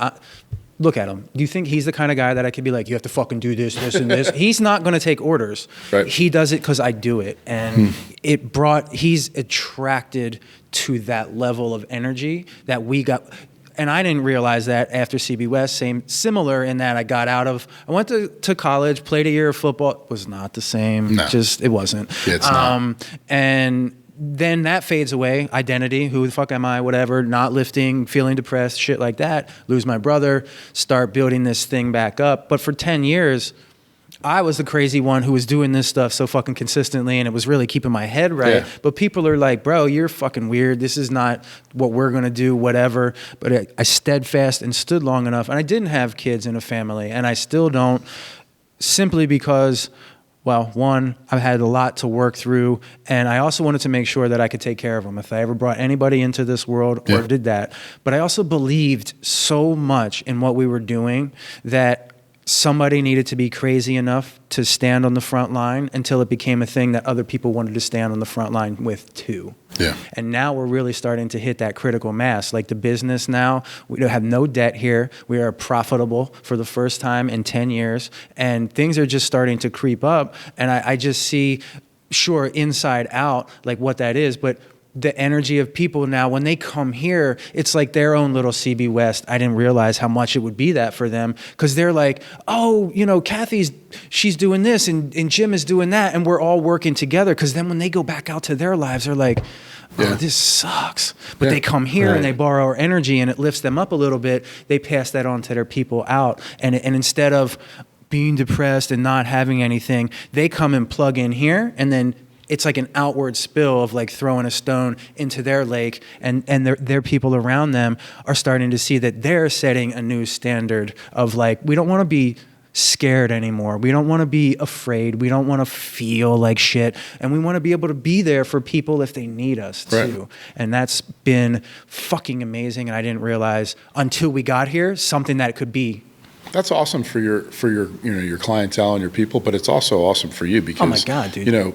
I really, my wife and I have had this conversation a million times, and it's hard for her to understand, but it's the reality of the situation is guys like us have to have a sense of purpose. We do. Right? And usually that purpose ends up being intertwined in your profession, because your profession is what you're going to spend the majority of your time doing. Away from your unfortunately, family, right. Unless you're independently wealthy, you're going to spend the majority of time in your profession doing that, right? So Correct. my jobs, whether it was when I worked in law enforcement, when I contracted, when I worked in private security, I was calling all the time, or now my work with the government, they're jobs that are very hard on a family, right? Because Correct. you're constantly away, or the job Working comes crazy first, shifts. or you're working crazy hours, or you're in another country, or you're doing whatever it is you're doing.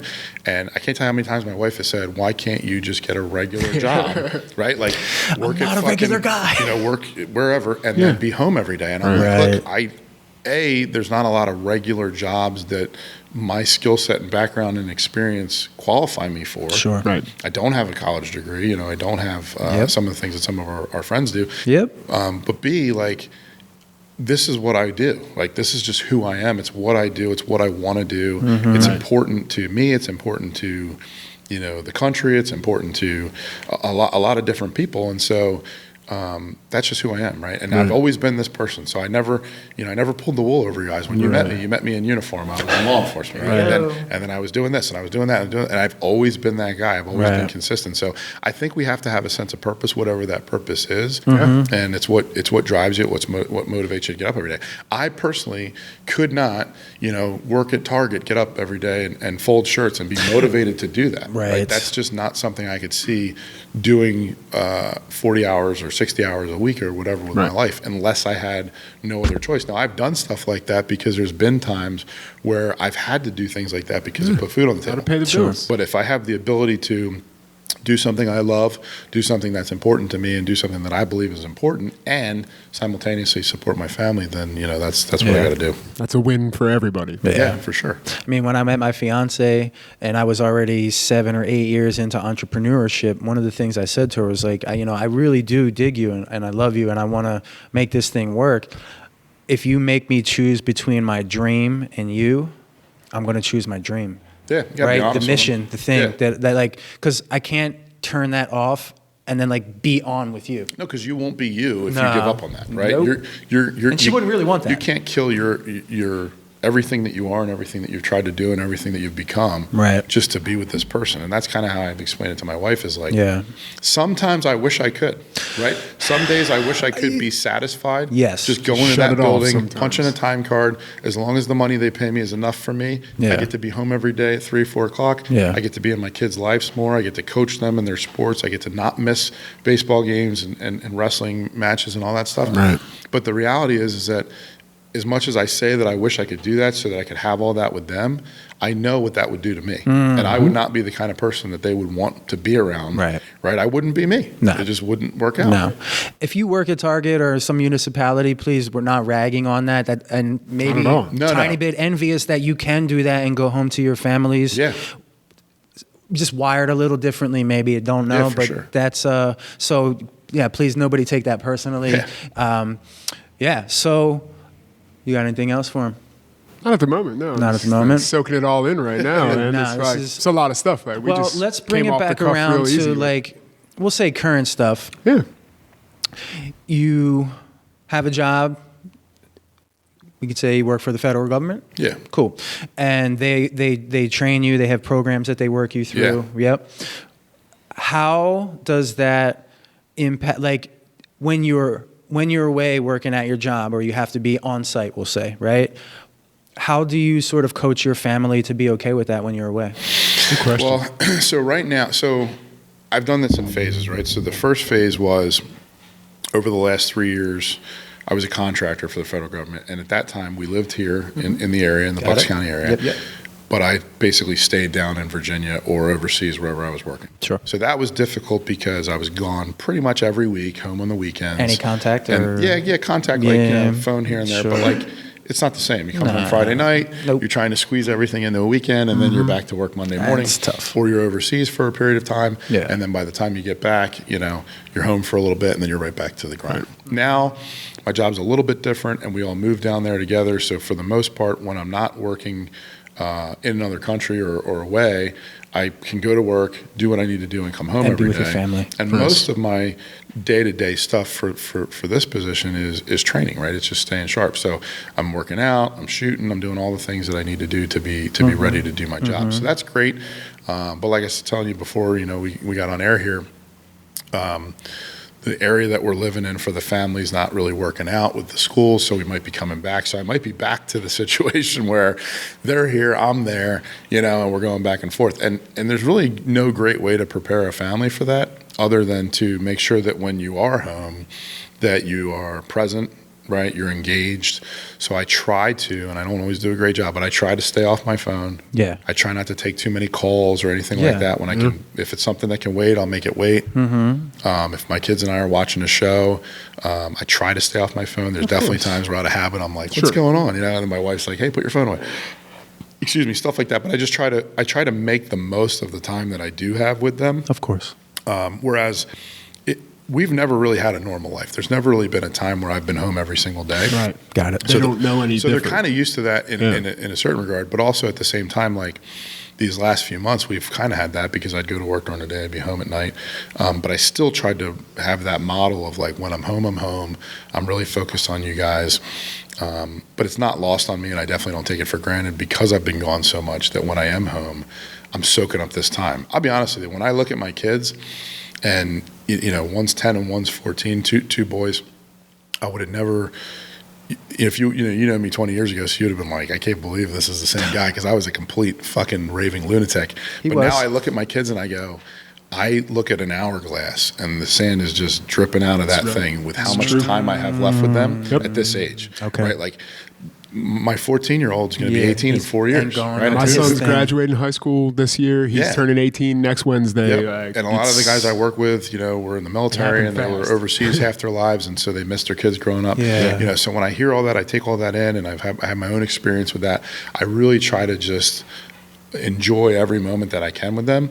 And even when something's going on and it, you know, my wife's arguing with the kids or they're having a fight, I just try to squash everything real quick, because I'm like, look, we don't have time for all that. Like, that hourglass is dripping out. You know what I mean? Like, these kids are going to be grown before we know it, and I don't want to miss a second. I don't want to waste a second. You know, when I work in Virginia, I'm like 3.5 hours on a good day from here, right? So I have driven home to see my son's baseball game and turned around and driven right back. You're talking 7-8 hours, you know, $150 in expenses. But because I'm like, there's only so many of those games. Right. I look at a schedule and I go, okay, there's 2 games a week for you know, 6 weeks or however many weeks it is, and I'm like, okay, that's X amount of games, right? If I don't get there, I'm gonna miss all these games. So I try to figure out the ones that I know I can be at and be there, because you know how that is. That's important to you as a kid. Absolutely. My father didn't come to a lot of our games at CB West, and it still kind of blows my mind that we played at such a high level and we accomplished all the things we accomplished. And like, on a Friday night, like, what else are you doing that you couldn't be there? Right? Because for my kids, they played baseball, football, you know, they played soccer at one point, they've done jiu-jitsu, they've done all kinds of stuff. I have never, ever been around and not been at one of their things. Right. And in fact, if I'm around, I'm usually even at their practice. Right. I go to the practice because I'm like, what else am I doing? If I'm sitting at home and my son has a football practice, I'll go to the practice just to observe, right? Just to see what they're teaching, what they're showing them. So he and I can talk about it later. Stuff you can reinforce later. Tips or tricks. Because honestly, they don't teach football the way they used to teach football. In fact, the way they teach tackling is actually fundamentally wrong. But the way they do it is because of head trauma now. So if you're running that way, we were always taught put our head across the ball, right? Get your body behind the tackle, chest to chest, all that. They tackle head on the inside now, which would be an arm tackle by our definition. We would get ridiculed for it. No arm they do that because they don't want their heads in there. And I'm like, yeah, but that's not how you tackle. And they're not doing things like preparing the neck and all that kind of stuff. Like, I don't think. Yeah, we had the one machine where we were always working on the neck health and strength. Machine, dude. We have a 4-way neck machine at the Jiu-Jitsu Academy, and I still do it because of Jiu-Jitsu. No, he does neck bridges. Like, it's just all the time. Neck bridges. You got the iron neck thing. There's all kinds of stuff. All that. But I think I attribute a lot of that to why we didn't get hurt as much. And preparation, concussions, physical and preparation. These kids now, they're just not physically prepared to play that game, and then you start smacking into each other, and it's like, if you don't have the the chassis to support all that, right? Then yeah, bad things are going to happen. Right. You see, locally, there's no real team save for St. Joe's, and St. Joe's can recruit Yeah. that are dominant year in and year out. You don't see that level of consistency. Yeah. And I actually really believe it's probably why I'm doing what I'm doing. We were fucking stronger at the end. Oh yeah. And that's what I fell back on, and I needed that sense of strength, man. In season workouts, right? I know that's a big thing on, like, I've seen a lot of stuff on Instagram about whether or not you lift in season. It's like, there's never a question. Of course, we did 3 days a week, bro. Oh my God. We still lifted. In fact, I think we lifted the same that we did off season, but maybe we dialed it back a touch, but I don't recall.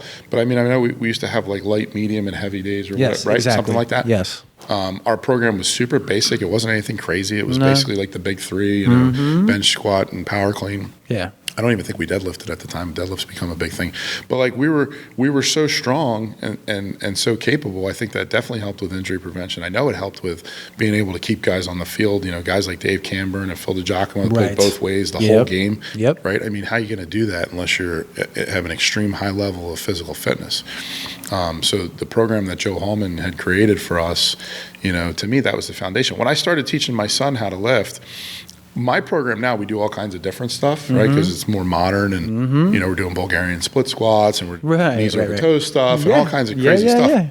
But we also have access to an incredible facility. I have a squat rack in my garage with a barbell and a few hundred pounds of weight and some kettlebells and a couple bins.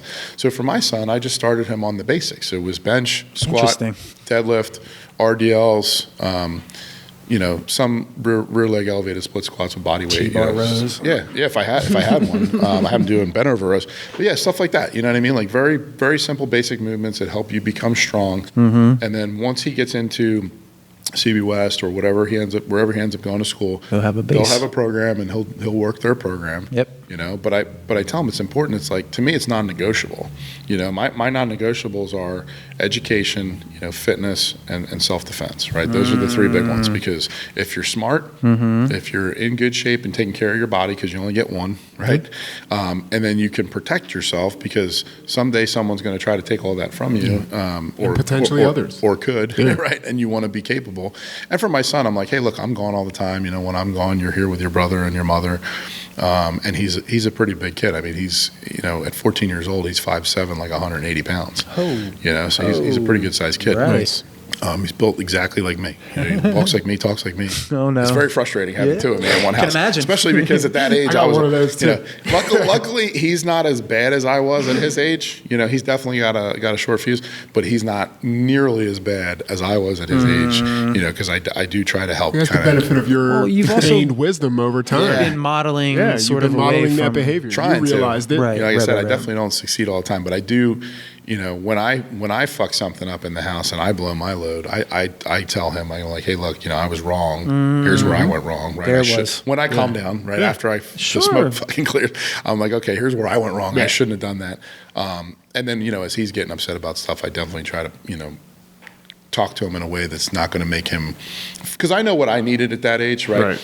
And other than from the coaches, I didn't respond well to people getting in my face. Nah, bro. Right? It just set me Most off. People really And don't. actually, with the coaches, I didn't respond well to it either. Yeah. It's actually documented. but it's really important, I think. So, not that I'm a parent, but I have two nephews. But I think something really important is, okay, you're showing him that it's okay to be angry and that it's an emotion that is worth having. Yeah. And something that there is consequences to if you take it too far. Yeah, 100%. And that you're owning that for him, it allows him to know that because the flip of that is the kid that doesn't have that model. Right. And maybe they don't rage and they manifest internally and they cut themselves or they do something that you have no fucking idea because they didn't know that they were allowed to express themselves. And my kids and my wife they've said to me at times like, oh, you're telling me how I'm allowed to feel. And I'm like, no, I'm never, ever going to tell you how you're allowed to feel. But I am going to tell you that your reaction to that feeling is a problem. You know what I mean? So for example, with my son, if you're upset about something, you're more than entitled to be upset about it. Be upset. But if your reaction to it is that you're going to break stuff or you're going to scream and yell or whatever, then that's a problem, right? That's why we're not gonna. Because the example I give to them is in society, right? If I go out on the street and I just start flipping the fuck out and yelling and screaming and throwing stuff, there's a good chance that I'm going to end up getting locked up. Or nowadays with cops that maybe don't have a high level of training or are a little overzealous or generally usually afraid because they don't have a lot of training, they might end up killing me because they see me like, damn, that's a big guy. He's freaking the fuck out. I don't know what to do, and they end up shooting me or something, right? So there's no do-overs in real life when it comes to that kind of stuff. So I want to make sure that he's not putting himself in a position like I probably would have at his age. Right. You know what I mean? Because I would fly off the handle. But we live in a different world now. You can't get away with that shit anymore. It's a powerful lesson, though, for a father. And like I've had this conversation with my son on several occasions. Like it's a powerful lesson to be able to sit in front of your son and be like, hey, listen, I know you saw that. I know you heard everything that just happened. Let me explain to you why that wasn't correct. Let me explain to you why I just fucked that up. Because I did. And I'm sitting here telling you, like, this is my reasoning, and I'm going to work really hard to not do that again. And I want you to see my lesson because it's important. Yeah, and he'll say, like, I'm sure you did this and that when you were that age. And I'm like, yeah, I did. But here's the thing. I was wrong then. Right? So I'm explaining to you now and I didn't have that I was wrong sit here then. And tell me. I didn't have anybody to tell me I was wrong. Exactly. I was just trying to figure it out, making all kinds of mistakes. I'm like, how dumb would it be if I let you make all the same mistakes that I made? Right? If I just walked through a minefield and got blown up a whole bunch of times, why would I let you walk through that same minefield when I could say, hey, dude, this path over here is a lot safer. And I know because I went through there and got totally fucking decimated. Look, I don't have any legs left.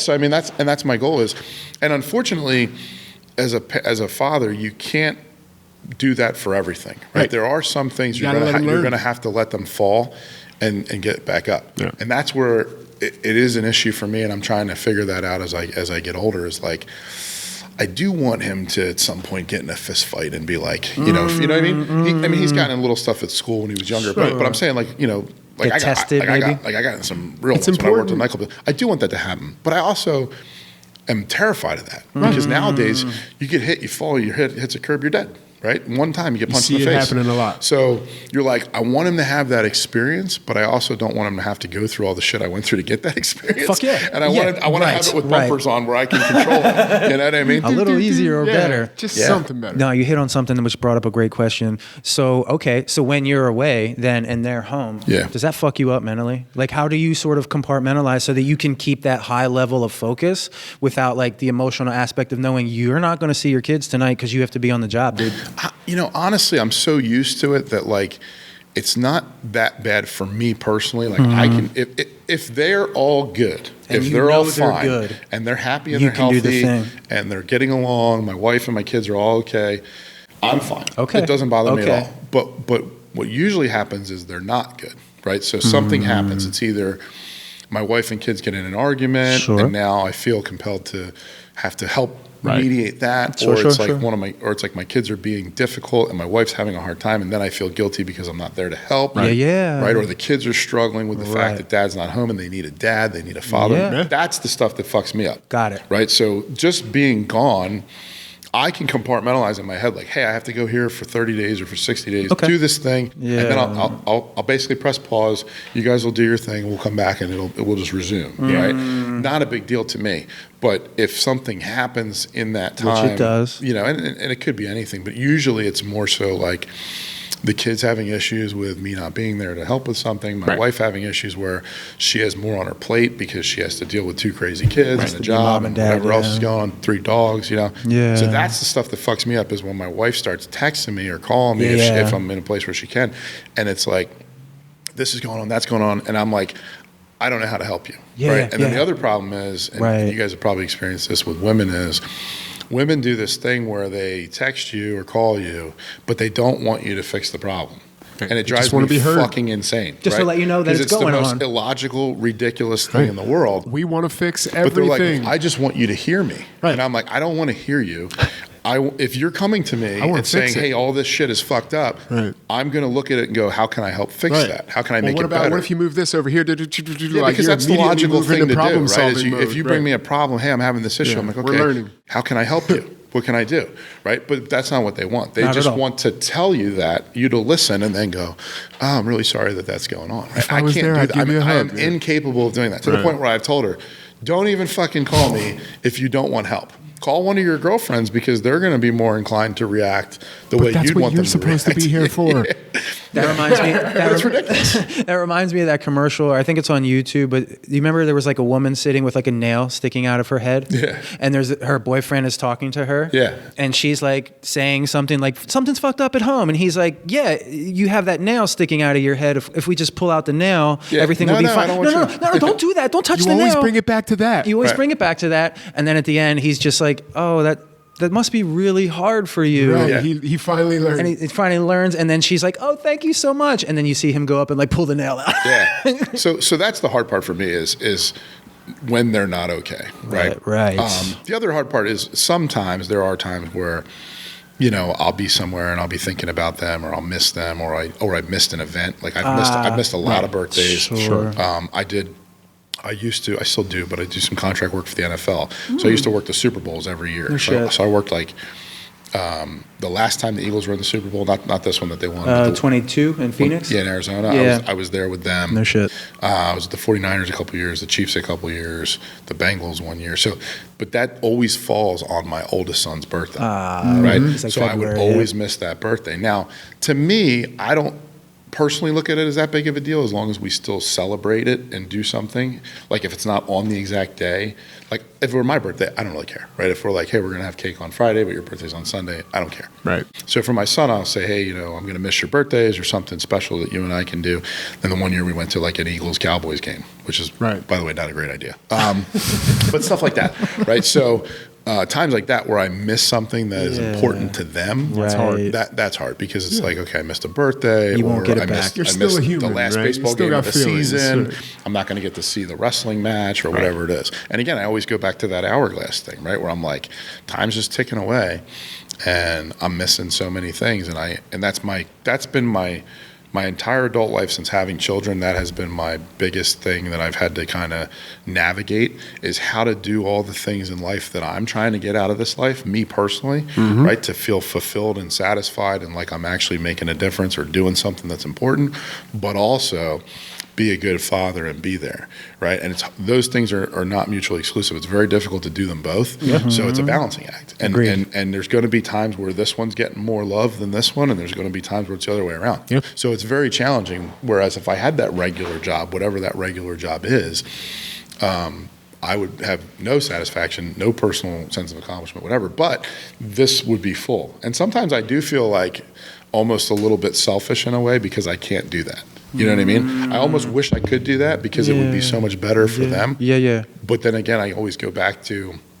you only have one life to live. If I'm not going to be able to do any of the things I want to do, it's not going to, I'm not going to be the kind of person that you really want me to be around all that time that I could be around. I wouldn't be the same guy. Yeah. Right. So for all the reasons that my kids look up to me, I don't think they would look at me the same if I was that other guy because I'm not doing all the things that make me me. Right. No. And they see that, and what they're going to remember as they get older, it's not necessarily, especially the love that you show them and when you can show up, they're not going to remember the times you missed. They're going to remember the times that you were there. And they're going to know that dad was doing his thing too, which means we can go do our thing. And that's okay because we love dad. And he didn't necessarily need to be there all the time. We had his love there all the time. And that's really what kids... I sure hope that that's the way that they look at it. You know what I mean? And talking to them, my kids are really smart and they really get it. Like they really understand that like the things that I'm doing and the jobs that I've had are important, not just to me, but to other people. Sure. And they also understand that like I do everything I can to be there for them as much as I can and to support them and to make sure that they have all the things that they need and most of the things that they want. Right.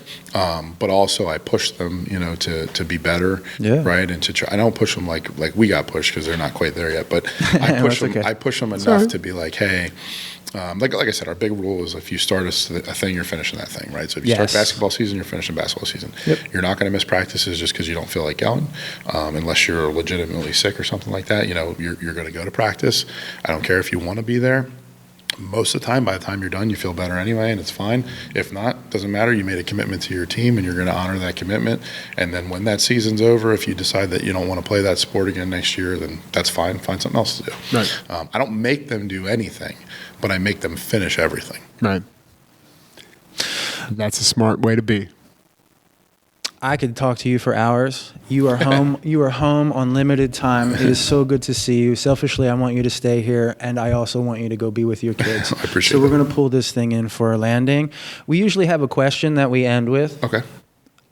I am going to defer this question because this man has been waiting to talk to you for a long time too, and he has a question for you. So I'm going to kick it over to you, Adam. I'm going to talk to you again soon, and I thank you so much for being here with Thanks, us man. today. Yeah, we'll definitely do it again. Jeremy, what's your question? So I'm going to borrow this one from some other people that do it. And since you are in the line of work that requires you to have a lot of things on you, I'm curious what the things that you like to have on you regularly look like. Like an everyday carry situation? I said it exactly that.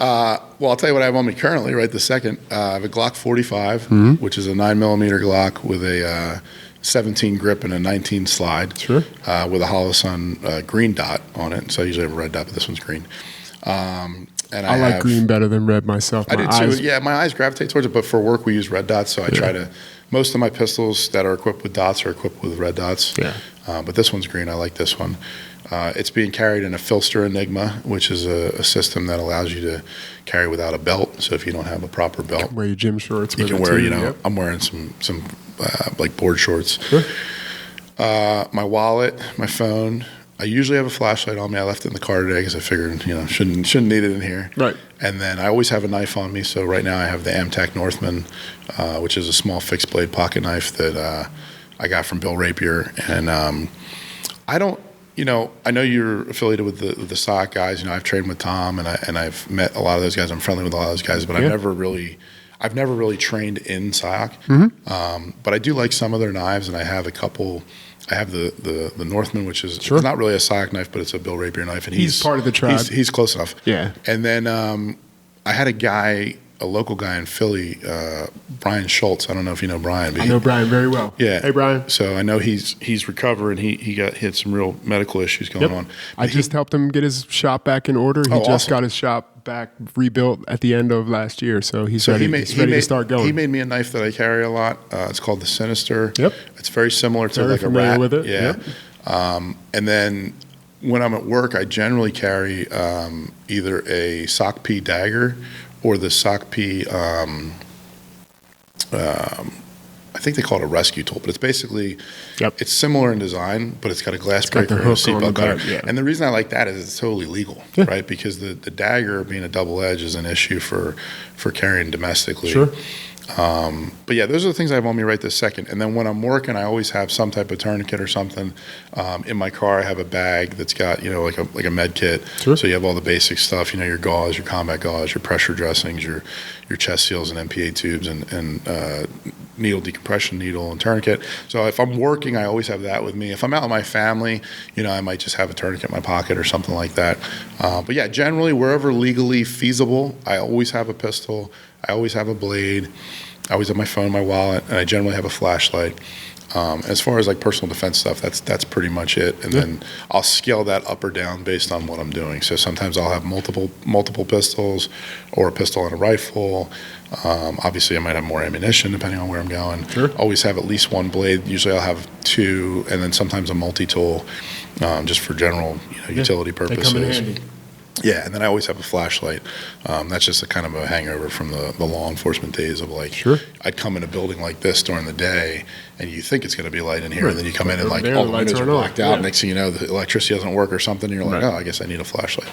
So yeah, those are the kind of the staples I would say. Cool. Yeah. That is almost literally everything that you said that he would have. So dude, he was like, I'm going to ask him this question, and I think he's going to have this, this, and this. I actually took the spare mag out. And put it, I had a spare mag. I took the spare mag out and put it in the car because it was digging into my belly. And I was like, I'm just going to be sitting chilling for a while. Yeah. I lied a tiny bit. There was one thing that came to me while you guys were talking, and I'm glad that it did. And it's the one common thread that we all have, and we didn't get a chance to talk about. So I will only just kind of mention this briefly. You and I got to work with Coach Bill Tesno at CB West. Yeah. And you got to be trained, coached by Bill Tesno Absolutely. as a superintendent in construction world. Absolutely. Bill, we love you. Rest Love in you, Bill. peace. Rest in Thank you peace, so brother. much for everything that you've done for us. I'm going to end it there. Anything final? Yeah, he was a great guy, and he was a martial artist too. He Yes. was in a lot There of you different go. martial On the arts. show to come. Yeah. That's a perfect ending. Adam, thank you so much for being here. Thanks for having me. And Appreciate it. everything that you do for the world. We so appreciate it. Peace. Thank you for making it this far in our podcast. I am not okay, and that's why I created www.iamnotok.com. It's a space where we can go to be seen, to be heard, and to not be judged. Everybody needs that. Everybody wants that. Here is our opportunity to have that. If you are ready to have your story heard, please go to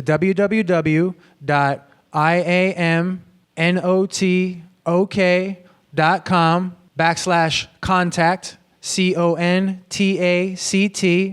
and fill out our form to sit right here across from me as a guest on our podcast. And if you're not ready to be a guest and tell your story live, but you are ready to start telling the truth, even if just to yourself, then please grab our free Speaking Your Truth guide, www.iamnotok.com/truth.